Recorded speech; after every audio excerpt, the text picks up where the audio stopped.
Hey everybody, my name is Andrew Davis and you are watching Conversations in Pop Culture, brought to you by my sponsor, Mixum Printing, the smarter way to print. Printing your creative project can be confusing and stressful, but Mixum is here to make it easy. From their instant quote calculator that lets you get the smarter way to print.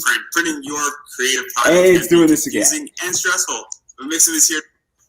So obviously Mixum is here to make it easier, and apparently YouTube does not like to cooperate with me, but Mixum is here to make it easier for you to print. They have an instant quote calculator that lets you get as many quotes as you want for free to their 24-hour customer service support. And Mixum is here to make sure your printing experience runs smoothly from start to finish. And you can choose from a range of premium printing options and materials. And the company has also printed many successful Kickstarter campaigns. And some of them you might have even heard on this very show. Everybody says amazing things about Mixum. And so they also offer services in the United States, Canada, Australia, and the UK, and Mixum can print and reach your audience anywhere in the world. So if you're ready to print smarter, not harder, head over to Mixum.com, and right now they're running an amazing promotion where the listeners of my show can drop my name, Andrew Davis, in the message tab of the current orders to get 5% discount. And I know everybody's running a Kickstarter. Every percentage point matters. And so obviously that's big. So that's Mixam.com. Again, type my name, Andrew Davis, in the message tab of your current order to receive 5% off. And without further ado, I have with me Aaron, Neff, and Frequency Girl. I believe I got that right. And you guys got a Kickstarter. Yeah, what? We do right now. We're live on Kickstarter with our graphic novel, Mavericks. Currently in crowdfunding. We still, I think, have 12 days left, 11 days left? 11. 11 days left. So we're coming to the end of a long and arduous journey, but, I wouldn't trade it for the world. It was great. I had a lot of fun. And so let's talk about it, because obviously I'm a big mecha guy. And this is dealing with mecha. This is sort of genlock. It's war-oriented. I love military comics. I love military anime. And so what is the basic premise of Mavericks? Because it is something that is a little bit different, and mecha comics are fascinating. Yeah, there are not a whole lot of mecha comics in sort of like the Western comic book sphere. There's plenty in manga, but we don't have like a whole real dedicated, series of titles or genre for mecha comics, in the West. So we're really trying to tap into like a sci-fi, I guess you could call it a near future sci-fi military action thriller, if you wanted to like put a couple of genres together. But yeah, it's a book about big giant stompy robots in a alternate version of our world, ravaged by a series of global catastrophes dubbed the Cascade. Two rival nations have become global superpowers, and they're vying for world domination. So the story, Mavericks Origins Volume 1, follows 6 brave pilots as they go behind enemy lines into a war-torn city to extract some refugees, and they encounter something that they're not quite prepared to deal with, and it becomes a desperate fight for survival. We wanted to start kind of small scale, just kind of introduce you to the world through the lens of the pilots, giving you a very grounded story to give you a feel for the world. And then as we go, we're going to build it out and introduce more of like the flavor of like what's going on in the broader scale conflict across the world, the different countries that are, reeling from the aftermath and trying to rebuild, from being brought to the brink of destruction. So like we're going to go diving deeper into the world building in books 2 and then onward. Book 1 really is just sort of a starting in media res, stuff's going on. Grab your hat, get your coat on. We're running out the door. We got an adventure. Let's go. Yeah, there's a lot of stuff going on. And so we're going to dive into a bunch of it, because obviously this is sort of straight out of the pages of anime in a lot of ways. And I am curious, though, how did you guys come up with the idea? Because as you stated, it is a mecha comic. It is a war comic. Obviously, there are robots. Obviously countries are warring with each other. And there really isn't that in American comics. I don't remember a last American mecha comic that I read. And even in Japan and Japanese, mecha comics aren't really done. It's more of an anime thing. So I'm so interested in how this all came about, because it is different. And it's something that I think is complicated to do. And from what I've seen of it, it's been pulled off nicely. Thank you. You definitely have a point. It's far more anime than it is manga, or at least inspired by anime than it is manga. On the campaign, I list sort of a couple of different sources of inspiration for me. TV shows, cartoons, and anime are definitely one area where I find a lot of inspiration. We had shows, like Gundam, obviously, but we also had shows like Exo Squad here in the West. I don't know if you were around for Exo Squad. It's a little bit older, the younger generation. You kids these days, you might not know our cartoons, but I loved that show to death. And it really was, it was a space opera, but it was also very grounded in a military aesthetic, or at least, characterized by a military drama. And then the other thing that I draw off of is games. There are a lot of games that have influenced my love of giant robot suits. Front Mission comes to mind because it's also very grounded in like the military element, mass-produced giant fighting robots that take to the battlefield more like walking tanks than like the pristine Gundams that you see. Armored Core is definitely another one. Battle-Tech, Mech Warrior. Sly. When he was first working on Mavericks, he would play Steel Lancer Arena like forever, 24/7. Just if he wasn't writing, he was playing. I don't know. You write too, right? Like, do you like when you're doing your creative process, you have to be doing something other than staring at a computer screen. I do not know any writers that sit there like this, staring at their computer and come up with their ideas for their plots or mapping out their characters or anything. I usually see someone like, they have a pad or a notepad or something, and they're doing something else completely. And they're like, oh, okay, give me a second. Okay. And I legitimately wake up at like 3 a.m. Yeah. You're one by your bed, right? I open up my like iPad or my phone and I just type in like 15 words and I just know immediately what it means. And then I go right back to sleep and I'm like, what the fuck does this mean in the morning? And then an hour later, I've had that happen before. You're like, this is a great idea. And you're like, what does this mean? Yeah. And then an hour later it comes back to me and then I'm like, okay. And then I have to obviously flesh it out. But it's the idea that like at 3 a.m, I'm half groggy. I don't know what I'm typing. It's not like Apple and my iPhone auto corrects it. And it's like the cat's jumping to the That's pool. even better. It's even better when the computer's like, did you mean this other thing that you didn't mean at all? And it's phenomenal. And I obviously come up with jokes at like 3 a.m, and that happens too sometimes. And then obviously gets fleshed out.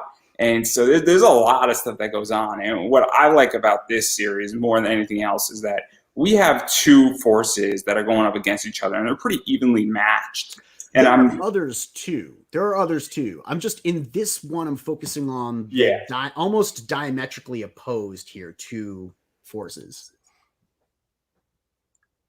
But it's this idea that I really like, that they're opposed by ideology. Obviously, there is a sense of freedom. There's more of a sense of, I guess, I don't want to say tyranny, but way more governmental control is how I sort of picked up on it. And it's very interesting. And well, they are equally matched in strength. And so now it's an ideology. It's also how things are done. It's also the best pilots. And it's so interesting with doing this. And so what was that like really balancing out? Because you're going to dig the story a lot because it seems simple on the surface that it seems like contradictory ideologies.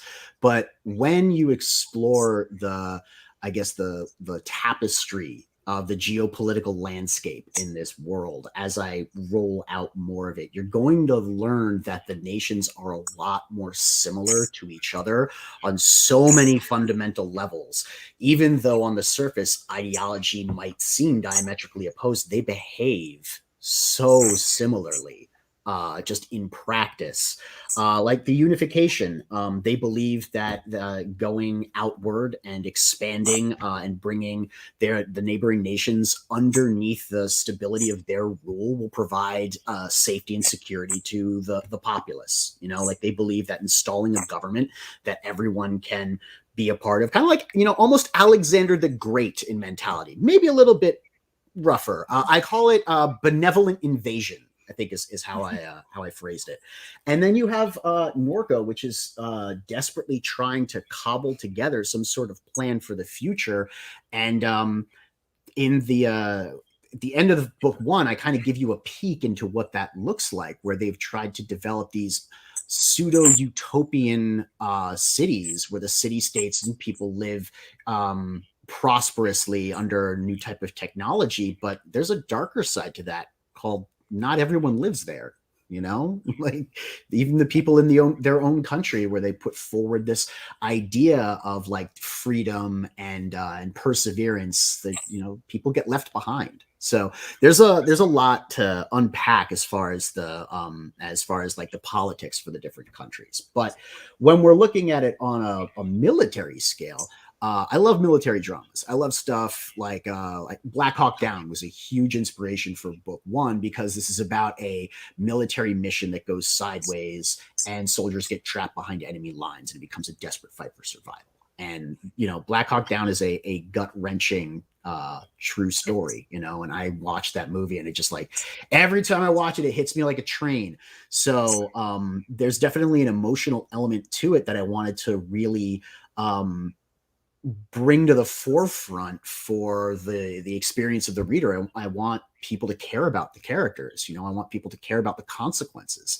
As far as the military element, like you said, it comes down to the pilots, but the guys that are behind enemy lines, you know, the Norca pilots, Storm Squad, it's the name of the unit.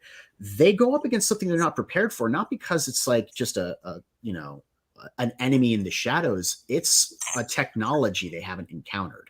So yeah, it's about like pilots versus pilots, but it also becomes about the difference in emerging technologies, and how, when we're faced with something like that, how do we adapt? How do we overcome it? So there's a lot of themes at play, a lot of stuff in the subtext that I kind of leave buried in the subtext, because I don't like bringing it too much into the forefront of the text.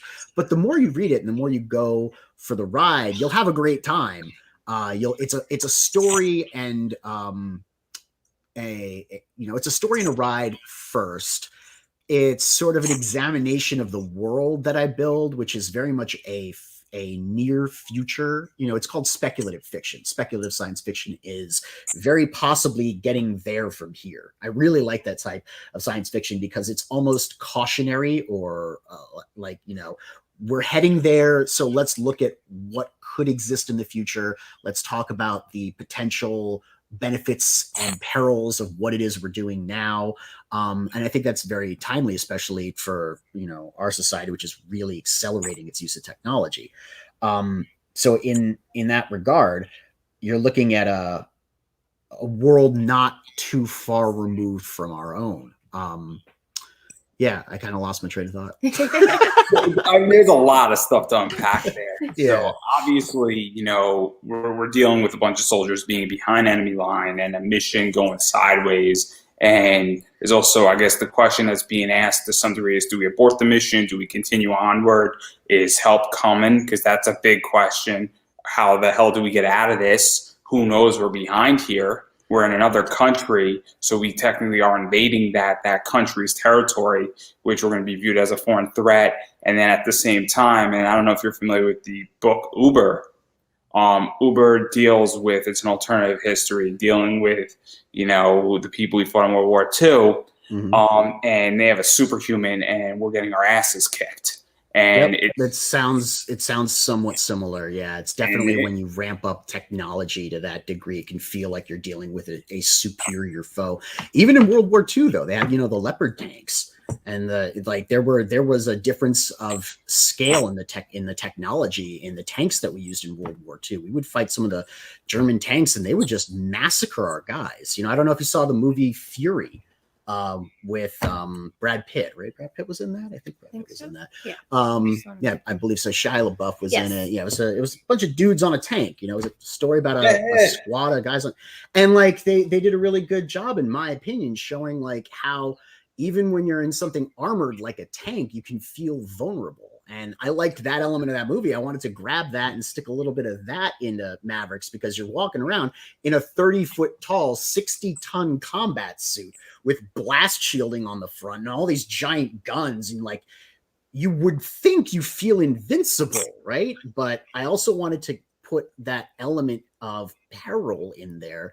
Like, how do you threaten someone in that sense? I don't know. Did you ever see the anime Gundam 8th MS Team? Oh yeah. I like the 8th MS Team, man. Yeah. 8th MS Team is kind of the closest thing in the Gundam universe, because it's very, I call it terrestrial. You know, it's not Gundam in space. It's just soldiers, and they fight the Goof custom. We have the model back there. It's very much Vietnam. Exactly. And so it's very much like that one scene where they fight the Goof, where they have numbers. You know, they encounter this pilot. They're not ready for what this guy brings to the field. Except in MS Team, it's because, you know, they're not incredibly experienced. In this one, this is a well-oiled machine. Yeah. These pilots, they know what they're doing. They have their roles. They're pretty much special forces. What they encounter, they're not ready for, because it exists on an entirely different level of the machinery that they're used to dealing with. And so in a way, it also becomes kind of like a shonen battle anime, where the guys back at base are watching this stuff unfold through the various vid screens that they have, because they have hard links to the suits that they're, you know, viewing. So they kind of have like the commentary where they're trying to figure out what to do and how to beat this thing that they're up against. They're trying to analyze all the different abilities that they're able to see that this thing can display, and trying to figure out how it's doing these things. And so it's almost like the group of people off to the side talking about the techniques, you know, like in anime, like when two fighters are squaring off in shonen, is like, aha, but you see his stance. That implies that he has hidden powers. He has yet to unlock his true potential. You know, like, funny shonen stuff. So there is definitely like anime influence. And also that raises a whole bunch of other things, where it's now saying, okay, how do we counter this? And then obviously thinking bigger. And then also, whenever new technologies in one country, you have to ask what other countries have things coming out, and then what region, how much. Yeah, I don't want to spoil Origins, but Origins sets up a bigger series called Evolution. Maverick's Evolution is about the evolution of these technologies that emerge in Origins, and how they're applied to the world of the future, and sort of change the course of human history in the future.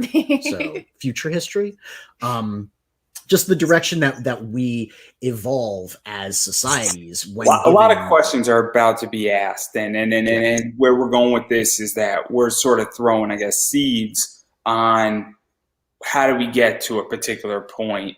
And it's also, you know, how did this all happen? Because whenever one technology is introduced naturally, and you're getting your ass kicked with it, or you're being, you know, forced to, you got to come up with a counter. And then you have to counter, and then because I'm a big fan of a bunch of weapons and way too much stuff.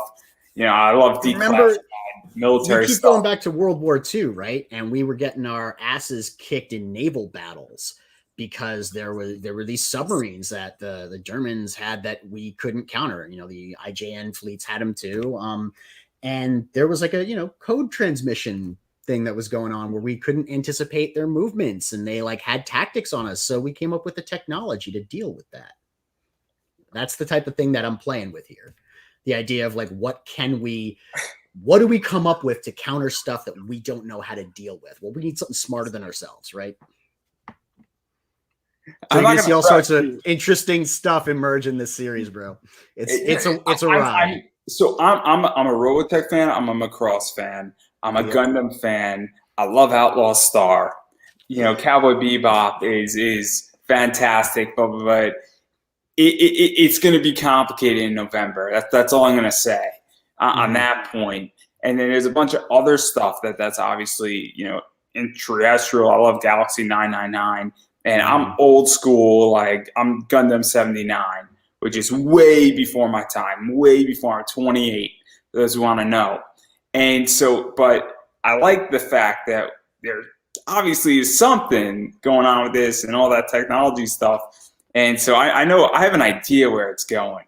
I'm not the most subtle person when I talk about my book, but the reason I can do that is because the book speaks for itself. The adventure element of the book, the drama on the page as it unfolds, the action, I can't tell you that. You have to experience that. When you crack that book, that speaks for itself. We could talk about some of the surrounding themes and elements and maybe some of the subtle things that are hidden underneath when we're talking about different emerging technologies going to war against each other and what happens when those technologies try to counter each other or even, wind up swapping hands, who knows. But what I can't spoil is the experience of reading the book. So I'm really excited for that because my artist, man, he has been busting his hump trying to get this book like to the level that we want it. We've been working on it for 2 years. We did the book almost all the way through, got a real professional editor, high quality editor, used to work for Marvel. And he basically told us that what we were doing was very much worth doing. He loved the idea, loved the script, and we were hamstringing ourselves in various ways and not achieving the true potential that the script had. So we went and redrew 2/3 of the book.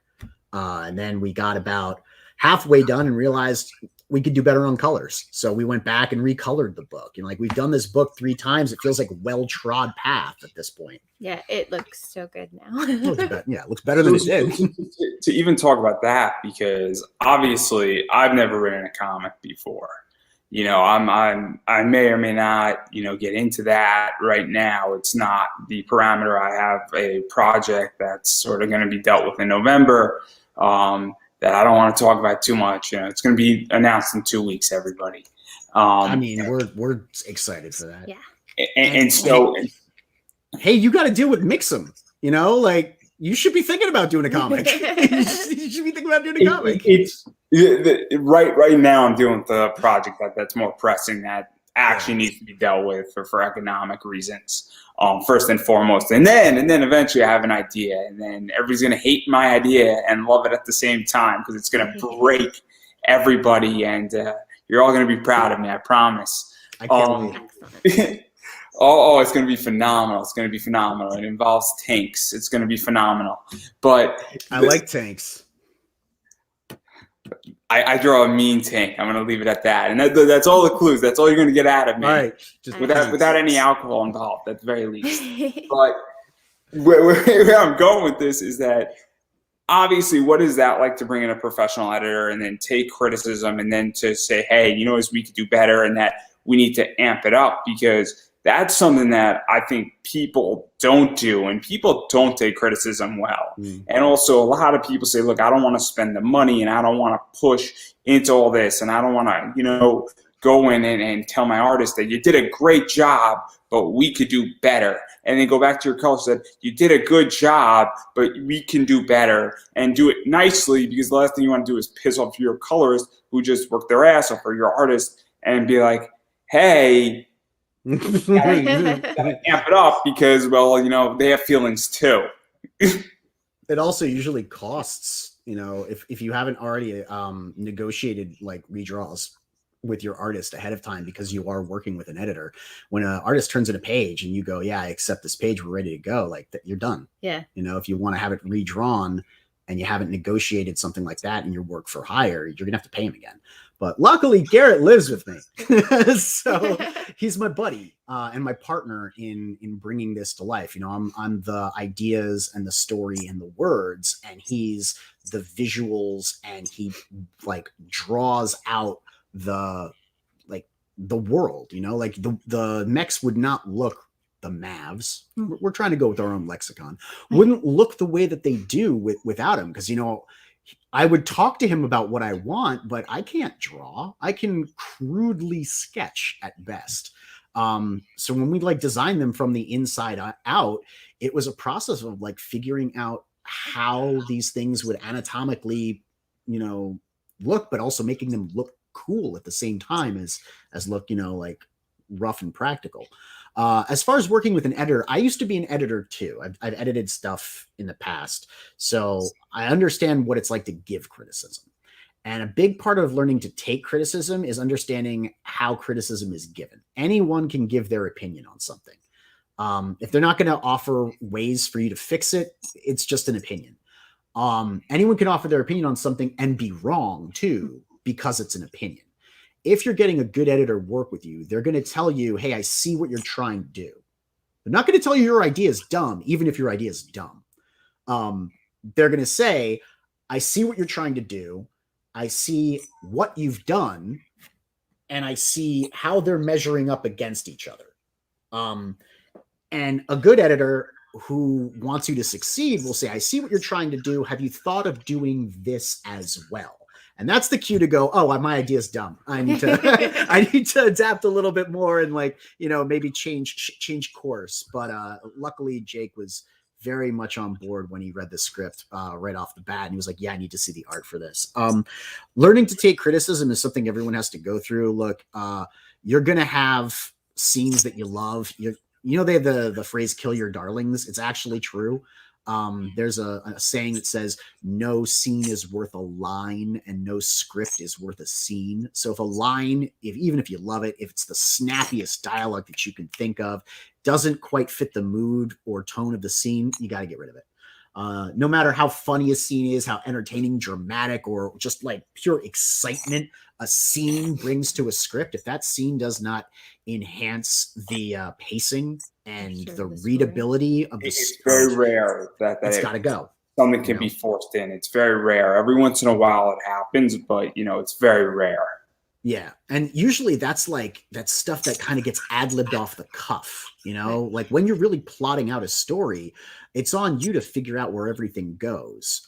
That's the whole idea of the arc, like even just single books, when you're talking about unfolding a story over the course of a story arc, each book itself has an arc. You need to understand the pacing in the issue, because readability is that's all you have in comics. Like you have pages. That's your real estate. That's the equivalent of time in a film is page space in a comic book, and you have a limited amount.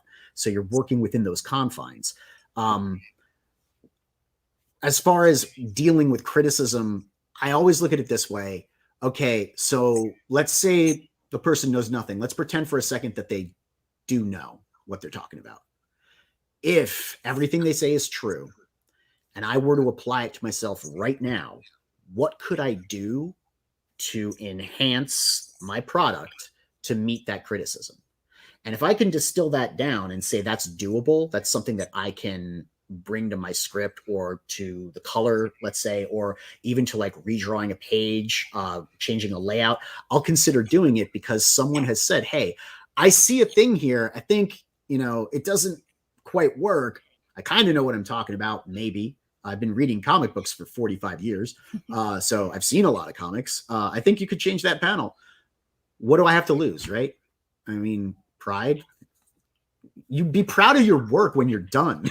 Don't be proud of your work before you're finished. It's also the saying is that even if you're upset and somebody said something, but it made the book better, and then the book is more well received and it's selling more copies, at a certain point too, criticism has to also be equated to economics. And I know that's sort of the antithesis of the story, and that's more of the business side. Obviously, I come from a different side of comics where I'm more into the comic book investing side of things. And it's more of a business thing for me because I buy and sell comics. At the end of the day, you either make money or you don't. And to some degree with stories, if somebody's criticizing, they're saying, hey, I see what you're doing, and this is going to make your story pop out 30 times better, or it's going to make it more obvious, or we're going to go and completely go subtle, where we're going from piece right into a bomb dropping, and it changes the entire tone of the book for the better, and then that book, obviously gets more attention. Well, at a certain point, you also have to understand that a good editor wants your book to succeed. And that's the other thing, too. And you have to be very practical. At least that's what I think. Again, I've never done this. If you're working at a studio, 100% you need a head editor who's kind of sitting there calling the shots, saying this book has that potential. We're going to spend a little bit more money changing these one or two details, maybe doing a redraw. And when we put it out there, it's going to be that much better because they can do the cost analysis, the risk reward ratio in their head, because that's what they do. While you're an assistant editor and you're working with one of those editors, you're learning to do that yourself, so that when you're a head editor at a studio, you are capable of doing that. It's another skill that you throw in your tool bag. Being indie, you have to figure that out for yourself. I can't tell you how many skills we've had to learn and pick up along the way doing this in order to succeed at making, then crowdfunding, and soon fulfilling a book. They were all lessons that we had to learn on our own, but luckily we kind of did what Master Splinter did in the first Ninja Turtles movie, taught himself ninjutsu by mirroring the movements of the ninja, right? So we just went into the crowdfunding scene and we looked at everything everyone else was doing. I went back about a year. I started looking at all of the projects, all of the campaigns that had been set up, how the campaigns were run, what the goals were, where the stretch goals were marked, what was being offered on those campaigns.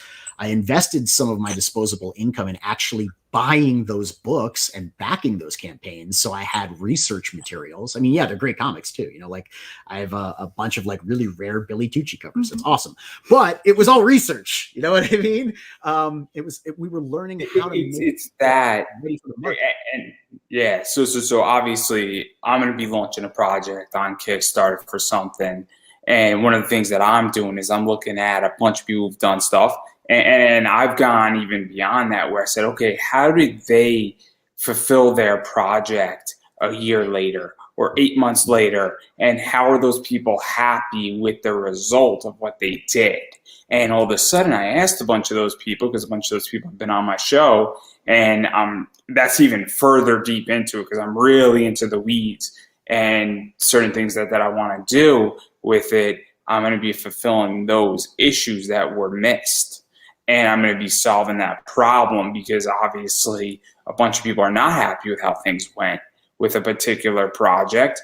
And, but I'm looking at their writing, I'm looking at their images, and I mean, I'm going to be doing it better.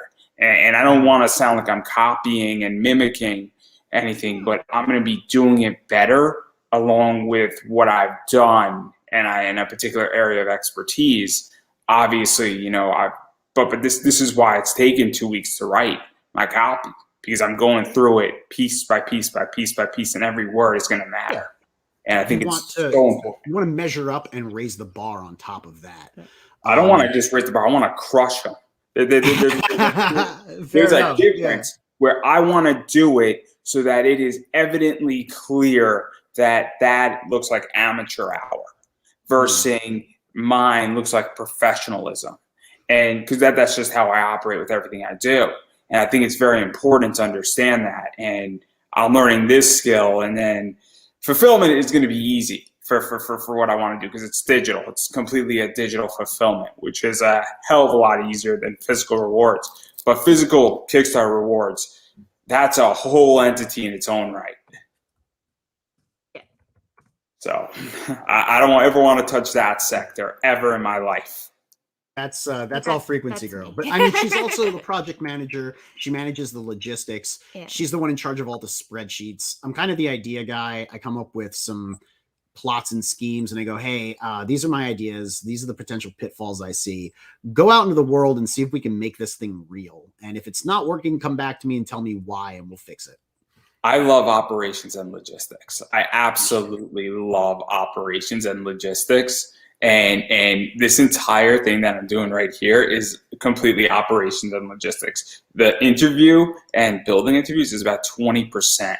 It is everything else is complete operations and logistics and scheduling, and it's crazy. And that's what I mostly do.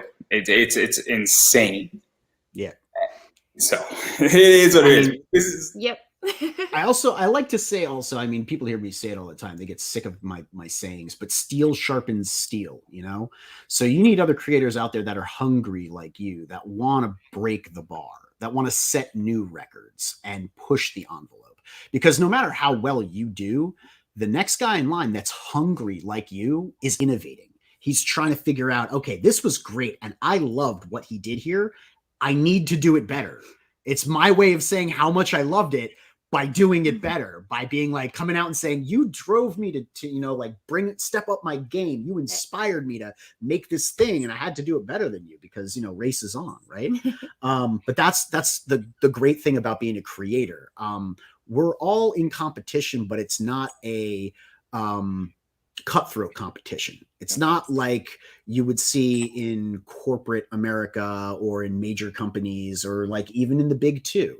We're out there competing with each other to make each other better. Like I promote my fellow creators all the time. They promote some people. We have some people are nicer than others in this sector. True. That is true. I have a series of people who are my enemies, and we're going to leave it at that. I don't think we have enemies. We have some people who don't like us, but they don't like us for silly reasons. We haven't given them a reason to dislike us. They dislike maybe the company that we've kept in the past, or some of the people that we hang out with, but we haven't given anyone a reason to not trust or not like us. We've done nothing but support indie comics wherever we encounter it. If we see a book and it's a good looking book and I want to get the book to either enjoy it as a product or to learn from it, I'm gonna back it. I don't restrict myself. Who are I like their books. They're just bad people, and they've crossed unprofessional lines, and it's unfortunate when that happens. And there's certain things that you can't do with me, and then just the disrespect factor. Yeah. And a bunch of people in this chat who are watching know exactly who I'm talking about, and it's not a secret. It's not a secret. It's just that it happens, but it's not a comic reason. It's a personality problem, which is how it should be. It's not a lack of talent problem. It's personality, and certain things were said that shouldn't have been said to me. So anyway, I mean, you can also you figure who you want to work with, right? And the more you work with the people that you want to work with, and you encounter new people, you decide if they're people you want to work with. You don't have to be friends with everybody. You don't have to get along with everybody, and there can be people you don't like. It's just, in my world, at least the world that I live in, not everybody lives in my world. I get it. I live in my own world. But in the world that I live in, the creators that I interact with, that I promote, who I back, who I want to take their brands and support them, but also use their brands as a blueprint to make mine better. I like what they're doing, So yeah, we've been. I like to support my friends who are doing nice things. What were you saying? Yep. I was just saying, we've been really lucky. We've been really lucky that all of the creators that we've met have just been wonderful. They're like super willing to collaborate too. Like there are people where I'm like, oh, you had a collector's box on your campaign. We were going to do that. These are the people that we got two creators up in the chat on YouTube right now who popped in.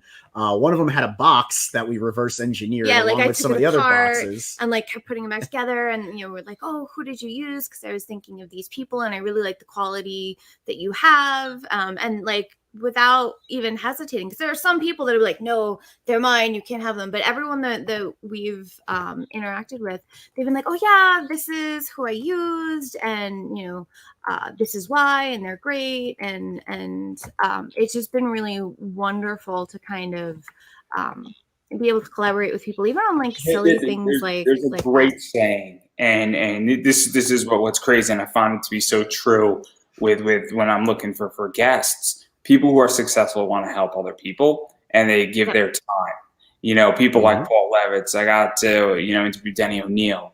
People like Howard Cruz, Tom DeFalco, Chuck Dixon. And all those people are some of the most successful comic writers ever in the history of comics. And they're all like, yeah, let's do it. You want to do it. Somebody like Ebass, Eric Basaluto, which is a really big name. He's like, yo, I'll do it in like 5 minutes if you want, after I shout him a message. The idea is that when people are very successful, they want to do things and they want to help. And when people are not so successful, they tend to be very protective and secretive of ideas. And it's very interesting when you start seeing it. We actually encountered that. Yeah, it was fun. It was funny. I encountered it once. Someone said to us like, "Oh, so who are you using to do your what was it? They were talking about, so we had our teaser. It's a 10-page. So it's the same print. PDF that's on the campaign page, but we printed it up just to make sure that we liked the printer we were going with, and to make sure everything. We sell it for $1 to cover cost. And then also it had a QR code to we'll give these out. We'll sell them for $1 to cover printing costs. And then it'll go right to the campaign once it launches. And someone was looking at it like, oh, wow, yeah, I really like this. It prints really well. I'm sure you're not going to want to give me your printer because I never give out who I use because, then it's competition. I'm like, oh, no, here's their card. Here's the name. This is the guy that I talked to. I was momentarily taken aback by that second part because it's competition and I never give out that information. I'm like, why and not? I was like, we're not even making. We don't live in the same world, do we? Yeah. Look, I'm the first person. You all keep secrets. I'm going to be the first person to say this. There's certain people I have very personal relationships, and I'm not going to just give certain people and make an introduction with certain people that I don't know you. Versus if you randomly approach me and say, how did you get Ralph Tedesco from Zenoscope? If I don't know you and I don't trust you and I've never seen your work, I'm not going to make a recommendation because that would be a disservice.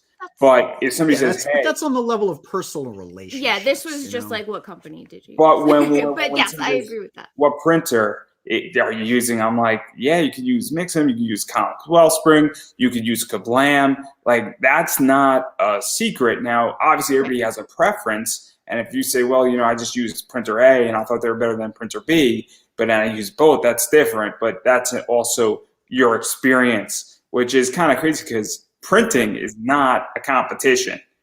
That's very, very odd to me. Yeah, the whole encounter was a little off-putting, I guess. It was a strange conversation of like, why wouldn't I give you that information?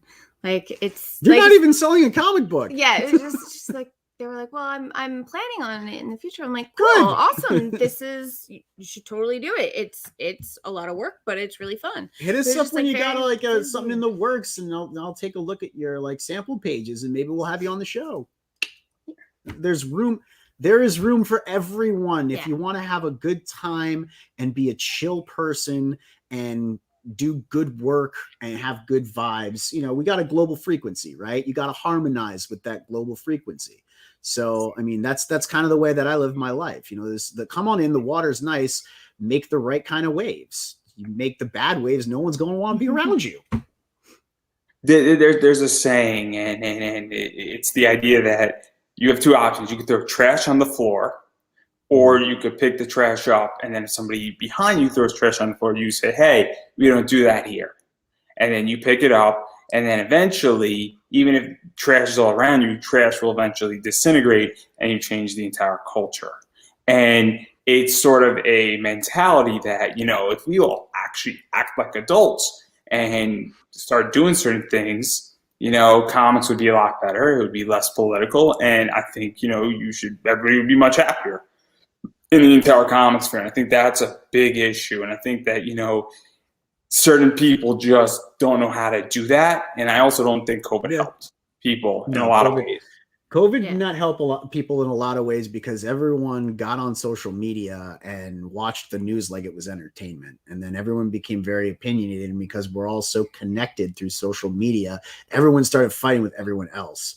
And it was very disheartening. And I understand why you needed to watch 5 straight days of anime. I get it. I get the need to just kind of like zoop, bring yourself in and focus in on what it is you're doing, because so much of like what's going on right now can be disheartening. Like you said, comics could be less political, but everyone's got something that they need to say, and they should be able to say it, but it's just, how are you saying it? How are you talking about it? I mean, I don't think anybody should say anything, to be honest, because I think that most of it, and I think people should learn to keep things to themselves, and I think we would all get along better. That's not saying you don't have the right to say it, but there is a point where sometimes it's better to shut the fuck up, I'm I was learning. talking about comics. I was talking about the medium of expression and creative Oh, arts. Yeah. I wasn't Fair talking enough. about mean tweets. No, man, like I wasn't talking about mean tweets. That's just gasoline on a fire. Twitter can be a dumpster fire. So can any social media platform if it's not used. I guess, if people aren't copacetic in there, it's a community, right? Like you said, trash on the floor. People just throwing trash on the floor everywhere. There's lots of trash. And then you have we all need to not throw trash. But I'm agreeing with you saying that comics could be a lot less political, even though everyone has something to say about the state of politics or the state of international affairs or one social issue versus another. Like everyone has something inside of them that they need to say. A lot of it gets said very blatantly and in short amount of characters and pointedly on social media. And I think that that's destructive. That also bleeds over into art, and then that art becomes one note, and it doesn't resonate well. And then it becomes destructive, both to the medium and art itself.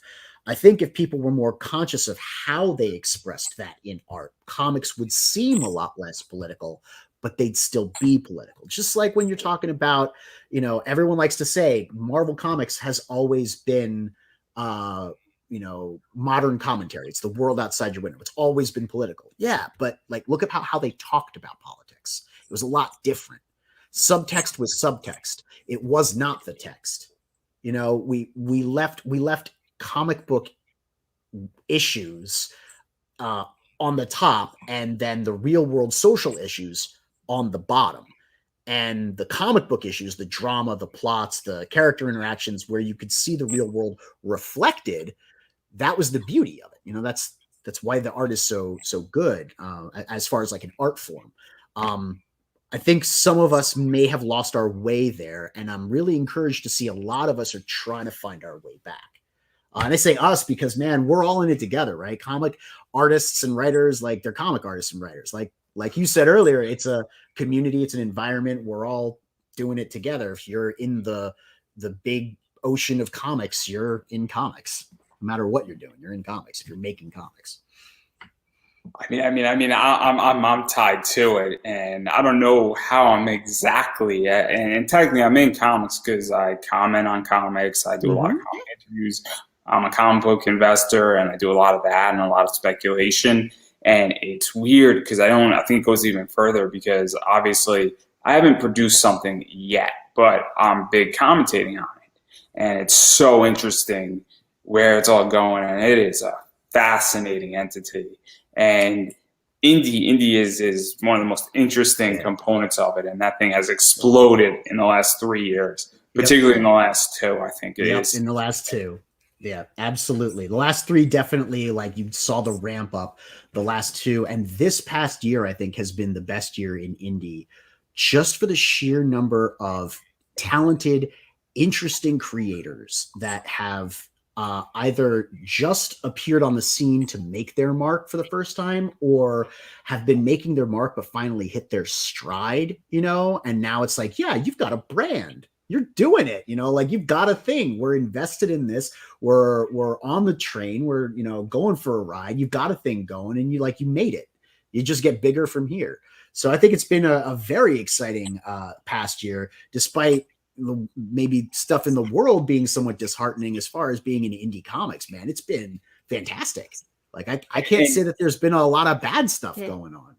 It's a very interesting thing because obviously the way I view it, and this is just from the comic book investor, and a bunch of us have all these discussions in other groups and all the groups that have literally 100 members, is that we don't know as far as investing purposes what it looks like, because this is a whole new anomaly, and it's very interesting, and it's also very concerning because both DC, Marvel, Image, and even Dark Horse, Dynamite, and Titan, with what Titan's doing. And Titan's a sleeper, guys. I'm telling you, Titan Comics. It's a sleeper in the comic book world.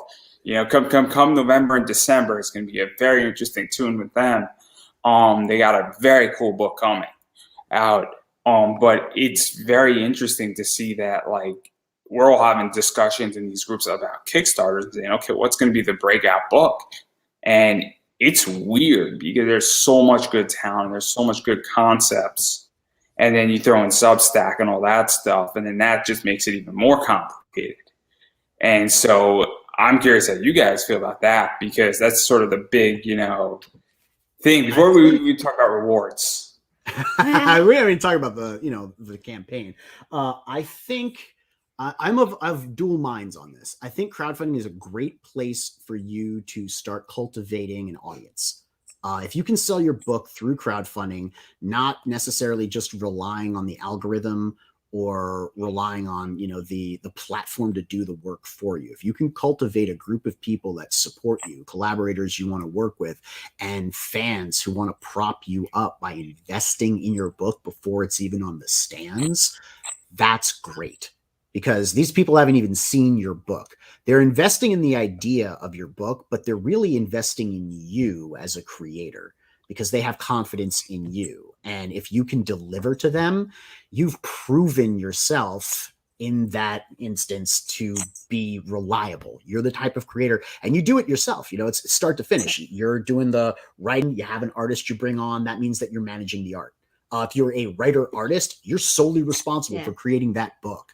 If you're an artist hiring a writer, then you're working with someone to tell your story through their dialogue and their scripting of it. Like it's regardless of what you're doing, it is all on you to bring that project to life. I'm lucky to have Freak Girl here, be able to be like my left hemisphere. Yeah. Left hemisphere is the creative hemisphere or the business hemisphere? Which one's the math hemisphere? Right. Okay, so you have the right one. You should be on this side. I think. Yeah. So I'm very lucky for her to share the brain and take on the workload, because I don't know how single people all on their own individuals do it. I don't know how individuals. It is hard. It is hard. And that's the thing. Big props.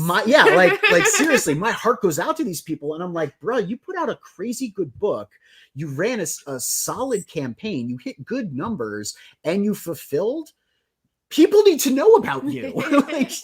You did it, which is why I love crowdfunding. Now, I also feel that crowdfunding is getting more reliable. Early on, there were a lot of people who participated in maybe what some people would call a grift, or a game where they didn't realize. Exactly the road wasn't trod. It's right. If we came out or onto the scene 3 years ago, we wouldn't have had all the material that we studied to study.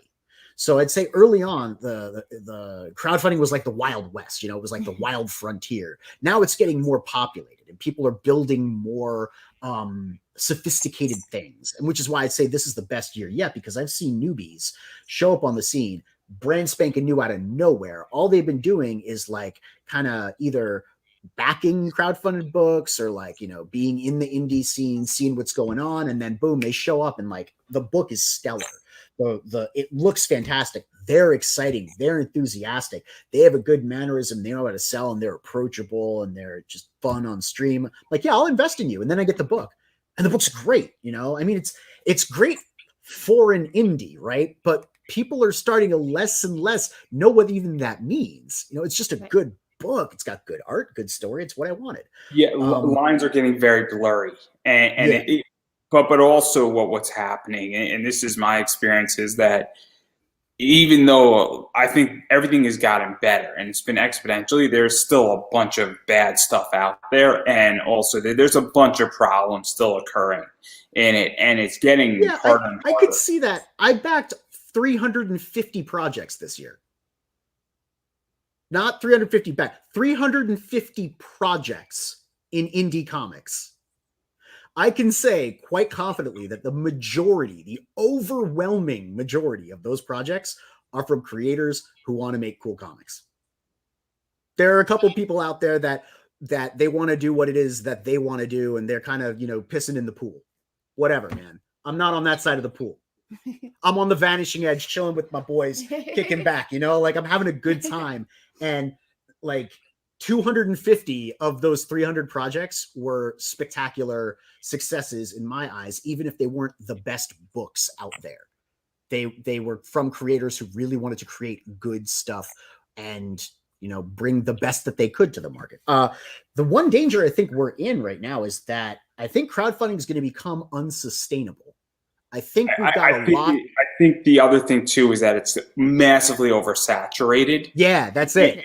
And one of the things, and I don't know if you know this, but Keanu Reeves, Scott Snyder, Jeff Lemire, Charles Soule, Ryan Brown came in, Todd McFarlane came in, and it's the idea that a rising tide raises all ships. And so more projects, because of those 5 or 6 people, were funded. Now, granted, some of those goals were only $500, but still, that counts as a full funded. If you had a goal of $500 and then you did 1,000, that's phenomenal. And I'm rooting for you, because if all you needed was small printing, hey, more power to you. And I'm on your team and I'm rooting for you. But then when they left, that tide went down and less projects got funded. And so it created a whole problem where you bring all the air into the room, and that's great because nobody's complaining. But then when you take out the air, then everybody has a problem because now there's less funding. And now, I mean, it goes both ways. Like people, it's cyclical. People get interested in a comic book, so they hunt around for comic books. Like, we're all goldfish, right? It's just that some of us have longer attention spans than others. I get a bug up my butt about something where I like get fascinated about it, and I gotta go get this game, and I gotta get like the book, and I gotta get the thing, and I really love this IP, and then like 6 weeks later I forgot all about it. It's people do this. I'm on an anime kick right now. Right now. But 9 months ago, were you binging anime? Maybe, but you were binging a different series. I was watching a lot of wrestling. Nice. Dude, I love wrestling too. Did you know that Daniel Warren Johnson's putting out a wrestling book? You got to check it out. Free plug, but he's fantastic. He's one of my favorite artists right now and inspirations. Yeah. Quick note about the rising tide thing. It does go both ways. What were you saying about Image? Isn't Image like Image crowdfunding every number one that they currently have? I don't know if it's every, but a lot of Joe Benitez is brought Lady Mechanica to Image, and he has his crowdfunder up for Lady Mechanica #1 at Image, and it's funding, like, through their goals, are funding the next few comic books, but that's through Image. There were a couple of other ones. There's several I can projects. Picture the cover of it. I can't think of the name. There were a bunch of them that I saw that are being published through Image, but they're on Kickstarter. Image ain't indie. You know what I mean? Like, Image is straight up mainstream. So to talk about that, because that seems kind of tricky. And I like Scott Snyder, and Scott was like, I'm going to go build, his Black Press or Black Jacket Press or whatever it was. And then you built that entire thing on Kickstarter. And I'm like, that's not really self-building it, though. That's using OPM, other people's money, to build it. And I don't have a problem. Yes, that's true. But if we look at the world of business, it's all OPM. It's always finding investors, angel investors, shareholders, stakeholders, and whatever to get their money to do the thing that they're investing in. And I think crowdfunding is the exact same thing. It's just that what they're backing isn't a long position in the company where they get dividends and returns on that investment. They get a book. And they get the first edition, first printing and all the exclusives. Special, yeah. But I think in the world of business, it is always other people's money. It's not like you can start something with nothing and go everywhere from nowhere. Like, he would have to bring all of his money to the table and make it a thing. And all of us invest. That's the thing. Like, it's not entirely other people's money. You're also bringing in your own. Like, we spent quite a bit of money. I spent the entirety of my disposable income for the past 2 years on just the research, the R&D side of it. And then there was personal investment on like the art, the graphic design, the production side of it. And I don't even know if I'm going to like fully recoup all of that. But the thing is, what I'm doing is I'm building a brand. It's like Amazon didn't make a profit for the first 5 years of its existence. But by the time it had built up its base and people saw the proof of concept in it, that it delivered and it did what it said it was going to do, the thing that the dude built in his garage became, a multi-million-dollar industry. Maybe it's not the best example because, it's the unicorn. But my point is that like crowdfunding is proof of concept. You prove that you have the concept, people invest in it, you deliver it. I think it's one of the best methods that we have, but I think it's unsustainable because, like you said, the market's oversaturated. So many people are coming in, and there's a differing degree to the amount that like people are serious about it. Some people are coming and thinking like, oh, I'm going to fulfill this in 2 years. let's ruin it for the rest of us, because we kind of need you to deliver now so that people are confident and can back us. We can't have them waiting for you to deliver before they back another project. We want them to back us now, so it's also with me, and right now money's tight. I back, I try to back one project a month. And so I have to be very selective. I have personal covenants.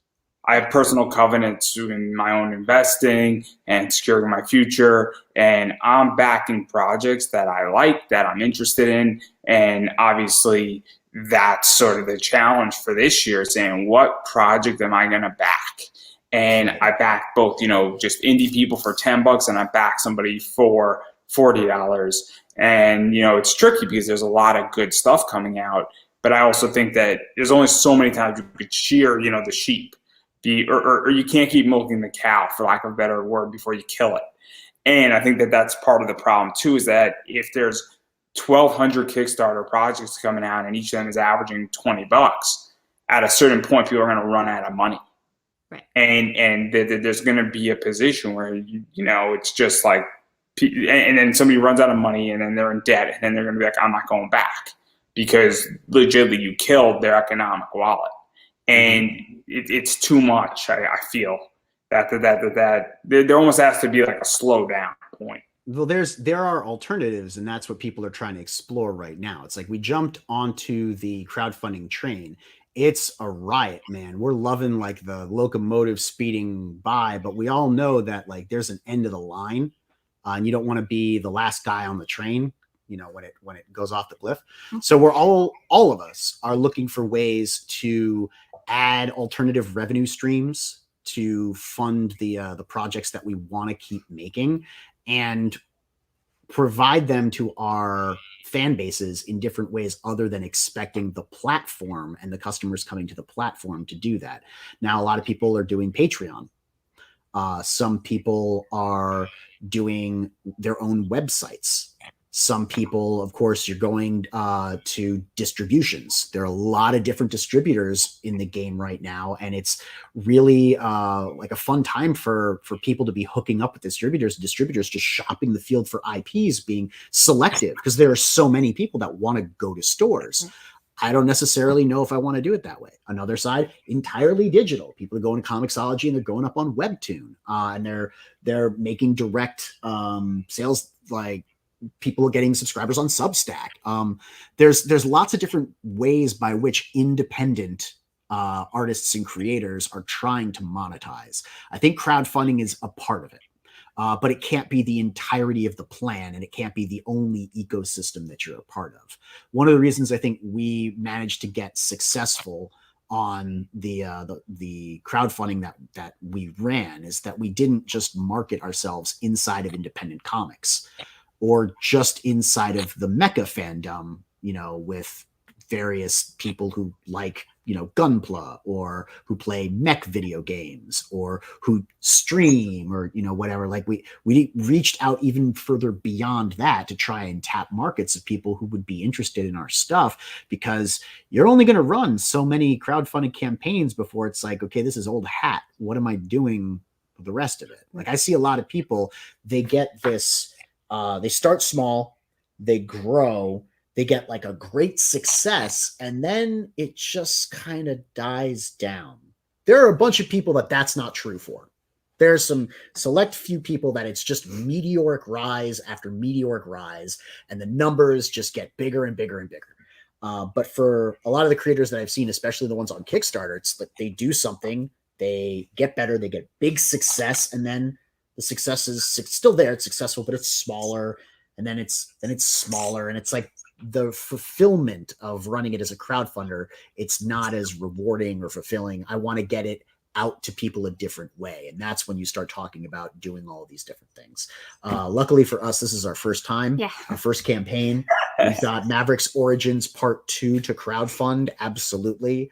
I'm looking at ways to kind of bring Maverick's Evolution to the world in a way that's bigger than just asking people to invest in a project that will by that time be tested and proven and, good. To bring it to people on a bigger scale. I mean, I don't even know if stores are the way to go. I don't know how people want to sell their products these days. Everything's in flux. Some people want to do distribution through Amazon. I don't know if I like that. I don't know if I want to give Amazon 30% of my sales. Like, I don't know. All of these things are stuff that I'm going to have to explore. I give eBay 13% of my sales. When I'm selling, comics on eBay, it's tricky. It's so interesting, everything that's going on. Would you do me a favor? I want to ask you a question for a second. Can you answer a question for me? Before you do, I do need to talk about my alternative revenue stream because I have a wide read. And so obviously, before you get to ask me a question, then we're going to get to rewards. My friend Honor Vincent currently has an amazing Kickstarter going on called New Rat City. And so New Rat City basically takes place in 2083. And all that's left in New York City after years of floods, pests, and infrastructure mismanagement is northern Manhattan and a few enclaves in the Bronx and Staten Island.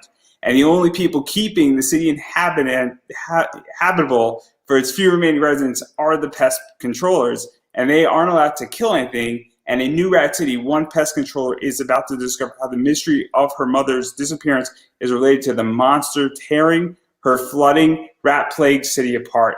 And so New Rat City is actually live on Kickstarter right now. I was sold on the concept of it, and the art is phenomenal. It's slaying. I think it's almost actually funded, and it's an amazing book. And the reward for, I think, just the physical book is about $11. It's relatively cheap. I think the variant is also $11, and it's extremely affordable. And it's one of those things that just looks awesome, and it's so different. And obviously, I live in Connecticut, so I am somewhat of a New York fan, and it might be one of those books that you are going to regret not picking up. So I definitely recommend it. It's in the chat, everybody, the entire thing. And so I recommend go checking it out because it's going to be one of those books that I think you will be very regretful of missing. It's also extremely affordable, which is why I like it. So now you can ask me a question. All right. So I have people that I know who engage in comic book trades via eBay rather than doing like direct sales or listings on comic book websites where, like people buy, trade, and sell comic books. There is a current, I guess, debate about buying books through crowdfunding, getting more books than you need, and then selling the variant covers on eBay at a much higher price than what they were sold at on the crowdfunder. Is that form of speculation something that you should just expect because it's the market? Or do you feel that that's maybe taking advantage of a system? I don't know. How do you feel? I'm going to just ask the clarify. Tell me how you feel about eBay flipping. So I'll talk about it from mainstream, and then I'll talk about it on Kickstarter, because I don't do it on Kickstarter, but I buy a bunch of Zenescope books, and I buy multiple copies. And so if a book is $20, my goal is to flip it for 60. And that's the goal. And then also I'm a Zenescope VIP, which means that I pay $100 one time and you get access to VIP books. And then I buy those books and then I flip those books. And I legitimately have made a killing. And I have had an EV, which is an expected value, that is at least 5 figures. Just in money in the stock market that was put in due to comics, it was in that range. And that has obviously grown massively more than that. So I am a flipper. I don't have a problem with flipping. And Zenescope as a company, and they don't have no problem saying it because I was on the show and I said it, they want that because that's good for their business. And so I've never flipped a book because I'm buying it because I just want to put it up on Instagram, the book, but from Kickstarter. But I do understand that certain books may or may not increase in value.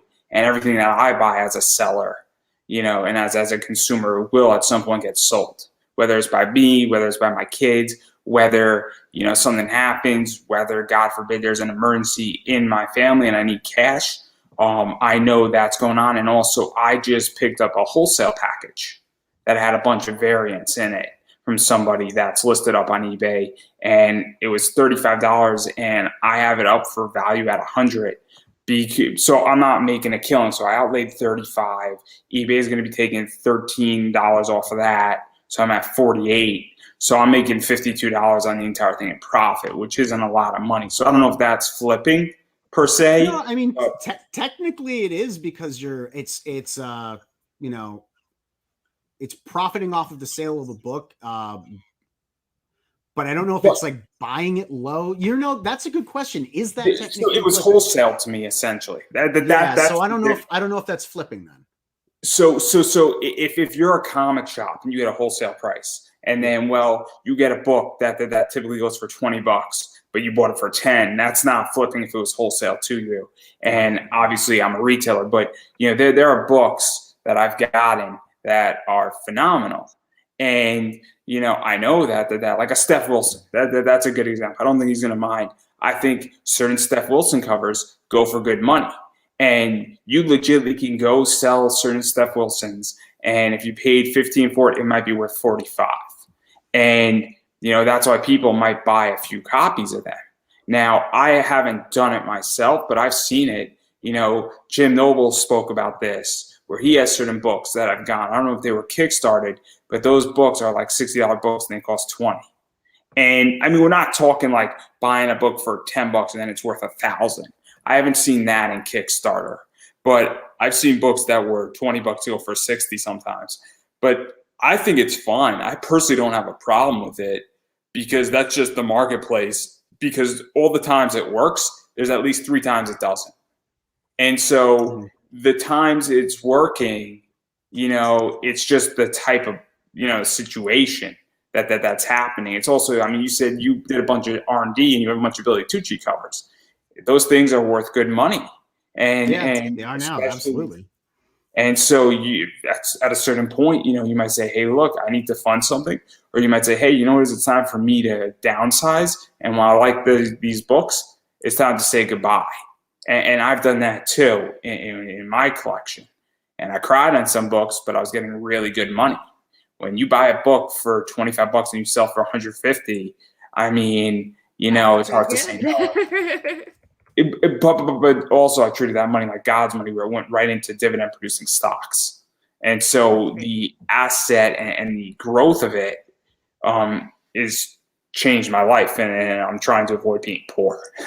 And so, fair enough, man. That I'm talking about this on Thursday night, everybody, on another show. So it's a very interesting thing. But again, as I was stating, in the Kickstarter world and in the comic book investing world, like all of us as comic book investors, there's big divides on where it's going. Because I'm looking for the next big thing, and I'm looking for something that's going to make me money with comics. I'm an artist guy, and there's some serious debates in these groups between where is the next big deal. And some people are very old school and say, hey, Marvel, DC, Image are the place to go, or second or third grade, more mainstream comics. I think Titan Comics is a big play, and I think it's going to be very interesting in December with a book that's coming out that's in previews right now, the Cowboy Bebop comics that are coming.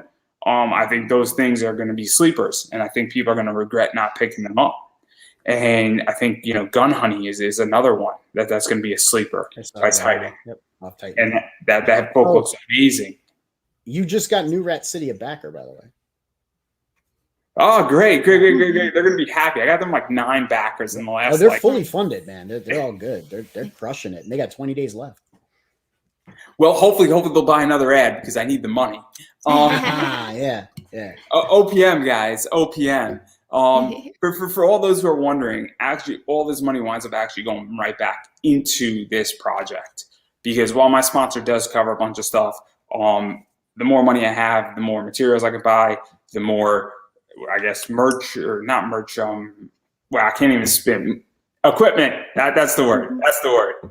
And also just Facebook ads and a variety of other things that it takes to run this, and also making sure that if, God forbid, I don't have a sponsor, I can continue to do this, because that's where all that goes to. But anyway, I don't know if that answered the question.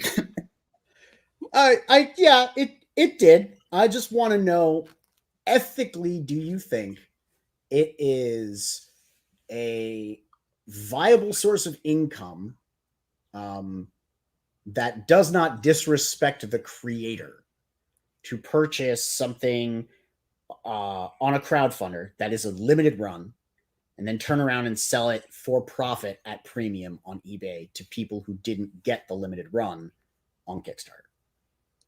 So I don't. That's tough because it's morality of economics, man. It's a very tough question, and I hate when people bring it up every time in the chat. It kills it in the chat every time. I want to counter this with the mainstream argument. So Zenescope does a lot of 250 print runs and a lot of 350 print runs. So is it ethically that if a book is limited to 250 copies and it's being done by mainstream to do it? Because if it's not, I don't think it's ethically wrong that I'm flipping a Zenescope book. Or even if I'm limited to only one of them and I still flip it, I don't think it's ethically wrong because I didn't hurt the creator by any stretch of the imagination because they got their money. It's not like I said the book was damaged, the book was not damaged, and then I sold it and they sent me a second copy. You know, that's more ethically wrong. And so I don't think it's ethically wrong in mainstream if you have a limited edition book and then somebody does a limited edition on Kickstarter and then you sell it and somebody wants to buy it. I mean, I believe in free capitalism, free marketplace, free enterprise. And I just think that if a creator knows that's going to happen, they have to price that in. And, bro, I'm happy. I mean, Larry Higgins was speaking. What? Marked up prices. That so means Larry that Higgins, my book is valuable. I'm all for it, right? So Larry Higgins was telling this there story. It is. No, but this is relevant where some guy bought 2 or 3 copies of a book he had, and then Larry had a bunch of them. And then he basically Larry put up one book to purposely force the guy to lower his prices. And so if you're a creator and you want to ethically change it, we all know that first book that comes in the market, you get whatever price you want for it. You know, books that don't appear, if there's only 4 books in the marketplace, all 4 of those books are going to go for $5 within each other. But if there's 100 of those books, or there's 3 books in there and then another book comes in, well, that's going to ethically lower the price of the other book if now there's 6 books in there. So I just think sellers and Kickstarters and people who are running those need to know that, hey, if this book is red hot, then I need to factor that into my price. Mm-hmm. And you know, it is that I think that's a fair position. But, you know, a lot of stuff I buy on Kickstarter for myself personally, I just want it in my collection for a while. I'm going to be holding on to this stuff for 5-6 years at minimum. So I don't know if that's flipping at that point. I think the answer does become sell your own book on eBay once you're done with the Kickstarter. If people are marking it up like 1,000%, like you said, take control of the market value by being the person providing more product than the people who are manipulating the market value. Or better yet, you know, it is just count it as your bonus. Where save 10 of them and say, hey, you know what it is? If I sold this book on Kickstarter for $25, I'll put it up on eBay for $60. And you know what it is? I'll just take the extra money, I'll get rid of my product, and I'll be thrilled. And everybody's happy because, especially if somebody's asking 100, because the 10 people got it, well, they got it cheaper. And they're going to be thrilled because they feel that they did better than you know, the other person that's going to force the whole thing. But I definitely want to talk about rewards. Yeah, I was going to say, this is the perfect time to segue into talking about covers, tiers, and rewards. So obviously digital, I love digital. I'm in the US, but I speak to a lot of people who are international. And let's be realistic, shipping is extremely difficult right now. It's expensive international, and also things can happen. And well, you know, it's cheaper, and so that's pretty self-explanatory. But then we get into the basic covers, and we're gonna go through them, and hopefully I have them in the right order. So I think this is the first one. That's the Ken Marion cover, That's the first variant, Yeah, I'm sure you're going to correct me on this. So obviously, what is the story behind this and who did it exactly and all that stuff? The Ken Marion from DC did it. He did the pencils and inks, and Andrew Dahlhaus did, the colors.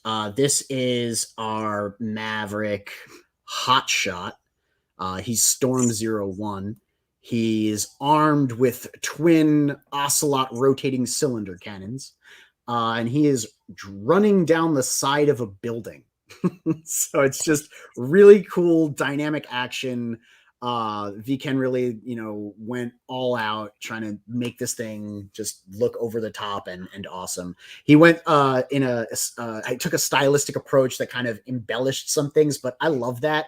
I love when artists like look at your stuff and then they do their own riff on it. I think it makes it look really cool. It makes it look like a cool variation of like the traditional style. Honestly, I feel it makes my designs look more boring, but it's exciting, right? Yeah, and I like it because it's very much an action, scene, and it's very anime-ish, and I also like just the background, and it looks like it's sort of on a building and ruins and all that stuff. Yep. And then his name is actually on the his name is on the marquee on the building too, right there in the middle on the bottom. That's where he signed it on that pink marquee. That's super cool in that one. And then there's this one. This one is the Jaquan Park cover. Yep. He did it soup to nuts. That's all him. I've been remiss in editing the time lapse and getting it out there. Yeah, we have a time lapse video from him. It's been a lot. Put the time lapse out there of him actually doing the cover. It's great promotional material. But he's fantastic. You might know him from some of his projects out there. He's pretty established. Kill Watch, was it? I think it was Kill Switch or Kill Watch. And he did the Conan series. And he did Conan, over at Marvel. Yep. And so I like this one because obviously we have a nice green background and sort of the calm before the storm, I feel. Kill Watch. I was right. Yeah, I think it's a gorgeous cover. It's one of my favorites. Yeah, that actually features those rebels that I was talking about. The refugees / rebels that have been fighting against the occupying force that are looking for extraction. Those are them in the foreground, sort of marching their way out, led by their chief Ganbatar. He's awesome. I love him. He has a good character. I know he has a tiger pelt. That was Garrett's decision because why not? I know it's Mongolia. We don't have Bengal tiger, like albino Bengal tigers, but whatever. Maybe it's synthetic. Who knows?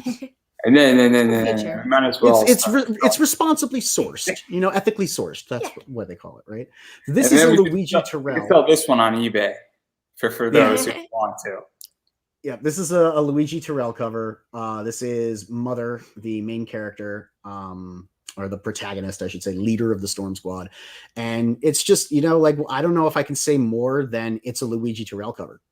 It's a pinup cover. It's beautiful. He did a really good job with the details. I love the pink. I love the gradient. I love that it's vertical.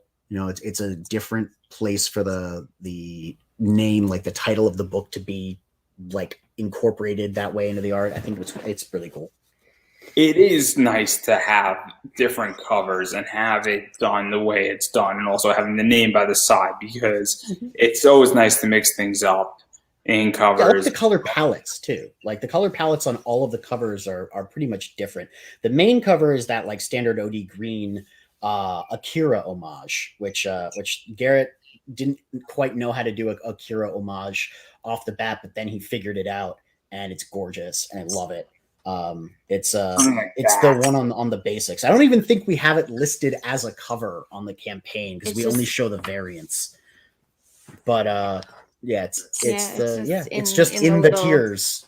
That's the only place. I didn't put a big one of it. I probably should have done that. After this, we have the Adele. Yeah, that's Adele Fakri, also known as Control Alt Delete. This is a Ripper. Ripper has a chain gun, a GAU Avenger chain gun. It's awesome. It goes burr. I love his style. I love the fact that he did it in sort of a different setting. The snow-covered frosty landscape is definitely featured prominently in the book. We do have like a big fight in the snow, but he also like made it populated like in an area where you would imagine to see this thing walking around people, what it would be like if you encountered this in the daily life. So it's really cool to see how he measured up the people against the size of the Mav, and the way that he just kind of integrated it into the cityscape, and I love the way that the graphic on the name and the logo just sort of like pops out against that gray blue sky. And he has the and is snow framed by like the kind Neff. of Yep. floating in front of it, It's which I great. thought was cool. And then we got this one too. And this Mhm. one, just what it is in a lot of ways. I don't know how to describe this one. This one is Ricardo Silva did the pencils. Peter Palmiotti did the I like inks. Ricardo Silva a lot. Yep. Yeah. He did Tragedy on Kickstarter with Phil Russert. Yeah, Phil Russert's comic Tragedy. And then Marcos Martins. And Marcos did the Martins did the colors. for So us. it's like a big, 3 people pulling together to make this cover awesome. I love Peter.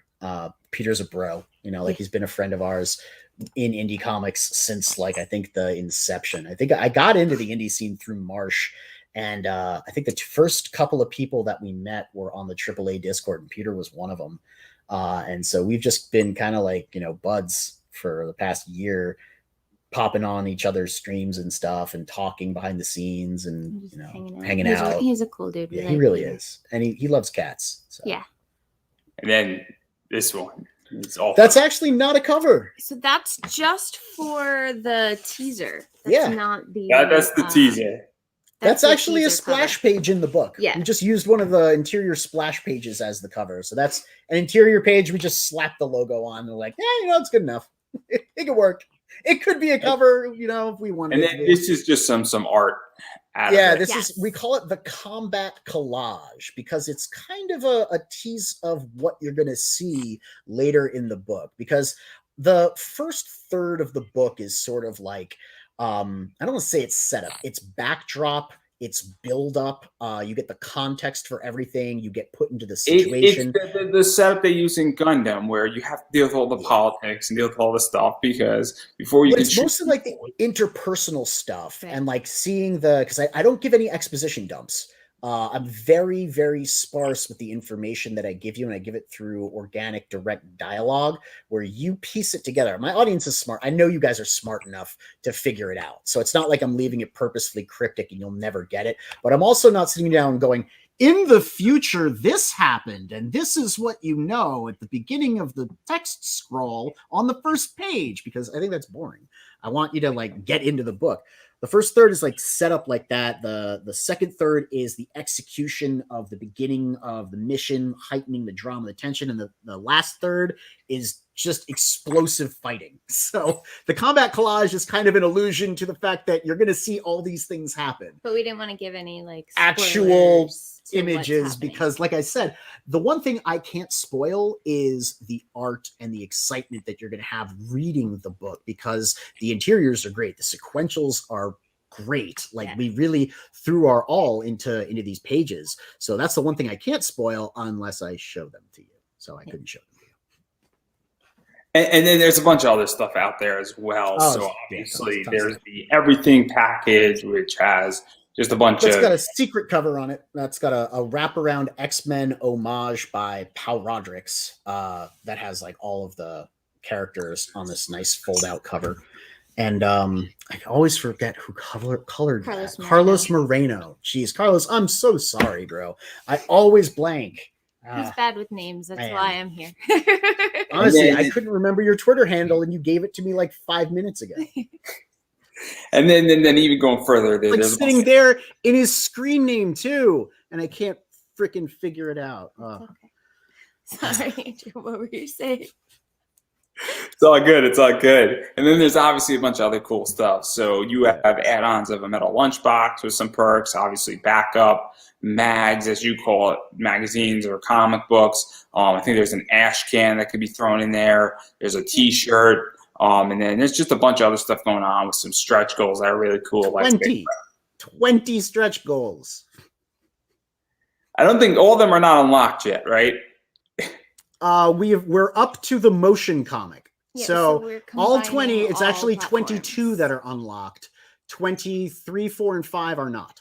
But we had 25 total, 20 unlocked, and then 22 because of the two totals combined. Those two prints are now also unlocked. And then obviously there's some other cool stuff going on where you have Operation Gratitude. For those who are unaware, there's a bunch of different things that can be done with it. It's a charity. Obviously, there's a lot of fundraising, a lot of other things are going on with it, and obviously, you're doing books.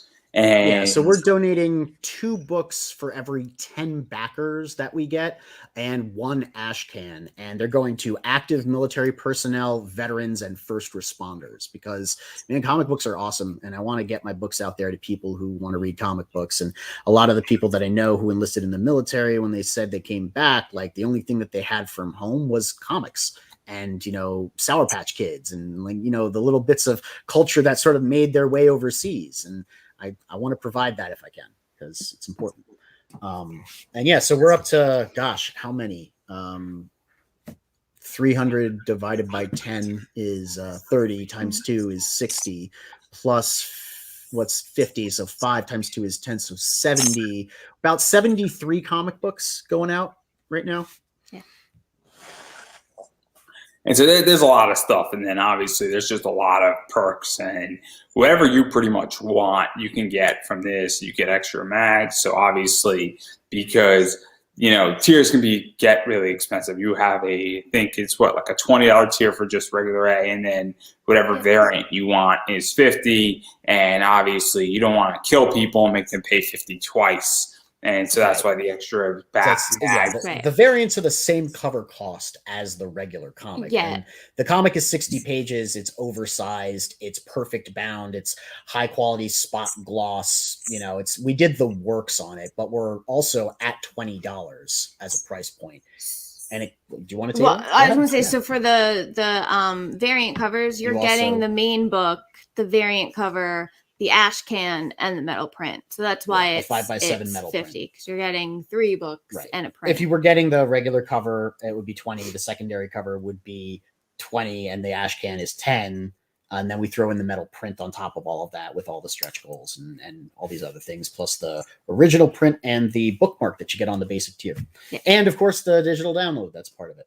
And we want to give you all the stuff we can. We took a hit on shipping a little bit. We took a hit and we did flat rate international shipping to try and make it fair, even though it's so not fair. So like for the big box, the collector's box is a serious package, man. It's the big package.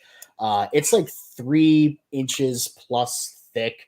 It's 12 inches or 12.5 inches long, and 10 by 13. Yeah, it's 10 by 13. And it weighs over 8 pounds. So it's like a brick, you know, so shipping, it was a pain. It was $90-something to go to the UK. We cut that down. We cut it down by half, obviously. So like we tried to set it. We took a little bit of a hit on that, but you know, whatever. I want people to have the book.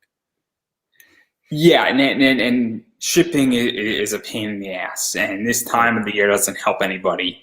I just had to raise my entire eBay store shipping by $1. Because that's called the United States Post Office. It's called the Holiday Fair, and that's going to be pretty much in effect till February. So if you're buying books from me on eBay, I'm sorry. You're going to have to deal with it. It's your problem, not mine. It's the Postal Service's problem. So it's not your fault. It's because of the Postal Service. And so obviously, I want to back out of Kickstarter. It's an amazing project. I'm super stoked for it. I just have to go find $20 now, and I'm going to go rob a bank. You're all now part of a conspiracy. But having said that, I am very curious where you foresee conventions going, because we spoke about Kickstarter. I love conventions. Where do you see them going, and where do you see the changes happening and all that stuff? We just did the little local circuit of conventions in our area in Connecticut. We did Terrificon, we did Boston Fan Expo, we did Kineticon, we did GamerCon. We didn't make it to Rhode Island for the Granite City, which is sad. But they adapted really well to the new regulations and stuff. Mohegan-Sun was a great place to hold the conventions because it's tribal land, which means they set their own laws. And everyone was really good about the distancing masking and the distancing. Yeah. It was because everyone wanted to be really there. Well organized, and people, they weren't on top of each other. It wasn't super crowded. I know Kineticon, there were like, you had to show either a negative COVID test or a vaccine or something like that. So, but I think that's what he's talking about, like coming back from that. So like everything was run really well. or even how like they're handling, spacing of the booths and panels and events and things like that, because cons are a very intimate thing, and especially Right. anime cons. And Kineticon, I know, is more in the anime world versus in the comic world. And obviously people like taking pictures, and also a lot of people view this as a social thing, and it's kind of their event. And I'm an anime weeboo in a lot of ways, because I haven't been to a con in a while. So I'm a little bit out of the loop. I'm a little bit No, rusty. I'll tell you what I saw. I mean, I got a ton of photos that I could share with you. A lot of cosplays. People stopping My posing. a wrestling friend was wrestling at Kineticon. And Yeah, he he was was. Awesome. Yeah, it's great. We saw the wrestling. Logan It was Black. great. Logan Black. What? He was Wolverine's son, whose name I am. Oh, cool. Yeah. He was wrestling, and it was a crazy show. I was in Pittsburgh, unfortunately. I couldn't go. People, for the most part, to go to. there wasn't like a whole lot of social distancing, but it was because at Kineticon you had to show proof of vaccination or a negative COVID test. So it was assumed that if you were there, you didn't have COVID, or it didn't show up, or who knows. But everyone was good about the masks. There were places like where people would eat, like it was people gave each other the courtesy of space when they were eating in like the eating cafeteria area. But everywhere else, people were masked up and just kind of abiding by guidelines. Yeah, and the aisles were much wider. I didn't see anyone like policing masking or anything. They made I wasn't paying attention. announcements. We didn't really go into the panels because we had a booth. Yeah. So we were kind of stuck in our spot. Like we'd tag out and walk around a little bit. I streamed from the convention. Yeah. I streamed, and my viewers made me go shopping. Yeah. It's fun. We did it 3 times, and they made me go around and like go to the different stalls and vendors and talk to them and see what comics they had or what goods they were selling or whatever. In fact, Oliver in the chat made me buy a old Sega Genesis Shinobi game. And that's why I now own a retro Sega Genesis gaming console and controllers so that we could play that Shinobi. Now I have to figure it out was how a lot to of fun. It was a good time. I had a good time. No, it's going to be a while before I go back to a con for a lot of reasons. All my money's going into this, and it's unfortunate when and I'm way more influential online than I've ever been before in my life. And I used to do a lot of cons, and I did about 50 panels over 10 years, and what if you did remote viewing, or not remote viewing, because that would like imply that you're clairvoyant. What if you did like a remote conference video thing on Zoom? You could be on a panel, right? You could be a talking head on a monitor, like Zordon or something. I don't know if I want to go back. It's fair, man. So we've never done panels, so I don't know. I've been. I haven't been on panels. Right. I have been at panels. Yeah, they're a lot of fun. I meant, they are a lot of fun, but like you do get. I don't know if I want to go back. Like it's weird where I'm way more influential. I have way more drive in this community, and where I'm going and the sector I'm going to be in the next year and a half or so. I think I can make more money outside of it. And honestly, building a panel takes me anywhere from 20 to 40 to 60 hours, depending on what it is, and getting it down perfect in the rehearsal. And for me to get a free ticket and have 50 people in there in a 200-person room, I don't know if it's worth it, in which that it's not as enjoyable as it used to be, and I feel like it's not appreciated the same way it was appreciated about 5 years ago. And I just noticed a change in what people want. And certain panels always do well that I've done, but other things don't. And then my last 2 panels were not good. And so I'm licking my wounds extensively, and I need time off from that. But I digress. So obviously I want to give both of you an opportunity to self-promote, because we've been speaking for a while and a lot of stuff's going on. So where can people back the Kickstarter? Where can people check you guys out on social media? Obviously, you're podcasting and live streaming and a variety of other stuff. So where can people find you and actually support this project and make it happen? Well, Mavericks is on Kickstarter. You can search for it, Mavrics. Yeah, we had to spell it wrong for some reason. We also have a link tree. So if you go to Linktree Global Frequency Studios, it has links to everything, the Kickstarter and our YouTube and all of that. We have a YouTube channel, Global Frequency Studios. We're also on Twitter at the Global FREQ. So it's the Global Freak, but spelled FREQ because it's short for frequency. And we're on Instagram and Facebook at the Global Frequency, all one word. And that's, we have a Twitch too, which is Global Frequency Studios, but I don't think we have many followers yet. But we will be streaming retro Sega Genesis games every other Sunday, so maybe we'll build up that Twitch following. Who knows?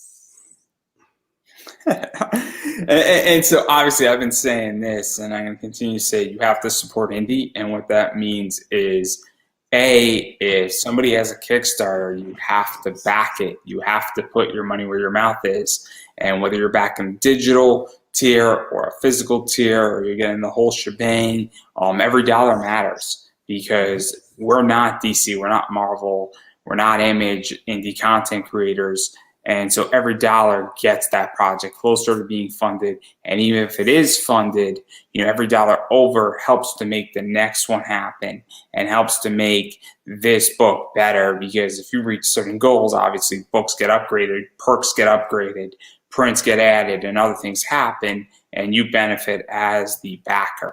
And even going beyond this, let's say mechas are not your thing or militaries are not your thing. Sharing it out changes the way things are done, and it's so helpful. Social media algorithms are not what they used to be, and I don't want to go down that rabbit hole, but if you share things out on your news feed, share things out, in Facebook groups, share things out on pages, you tweet about it, you put it in your Instagram story, you never know who's watching, and you never know who is going to back it. It's going to be like, oh, I didn't see this, but now that this looks awesome, this is perfect for me, and it can go a long way. And sometimes sharing it is more effective than backing it. It's happened on this show where somebody shared out this interview and the person got 5 backers that they wouldn't have normally gotten, even though they were Facebook friends with the 5 people who backed it, because it just never appeared on their feed. And so it goes a long way. And even going further off of that, a project also might not be your cup of tea, but then a creator might come out with something that is. And if you're following that creator, it goes a long way as well. And also just liking tweets, liking Instagram posts, liking Facebook posts goes a long way as well, because, well, it makes me feel good when somebody just likes my page or somebody enjoys, says, oh man, that's a really cool picture on Instagram, or oh, I like your tweet. It makes me feel special, and it reminds me that people are actually out there. And that helps tremendously as well. And also, I'm an indie content creator. My sponsor covers a bunch of stuff. But they don't cover everything. I have Buy Me a Coffee, so I appreciate when people buy me a coffee. It's sort of like Patreon, and there's a bunch of stuff going on with that. But obviously, you should be backing Kickstarters and go back this book, because it's awesome, whether it's digital or physical. And if you're going to do that, then you should buy me a coffee too, because, well, I would like to buy a Frappuccino tomorrow, and I need the money.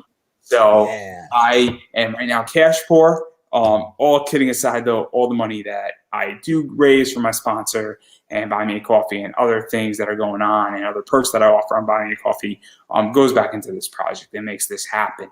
And so that's something that's coming out. And in 2 weeks, guys, something's going to be dropped, and it's going to be a fun ride. And I'm just letting everybody know that I'm writing the copy right now.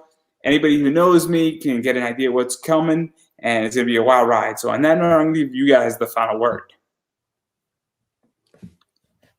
Support indie comics. Let's have fun. Yeah. And thank you so much for having us on.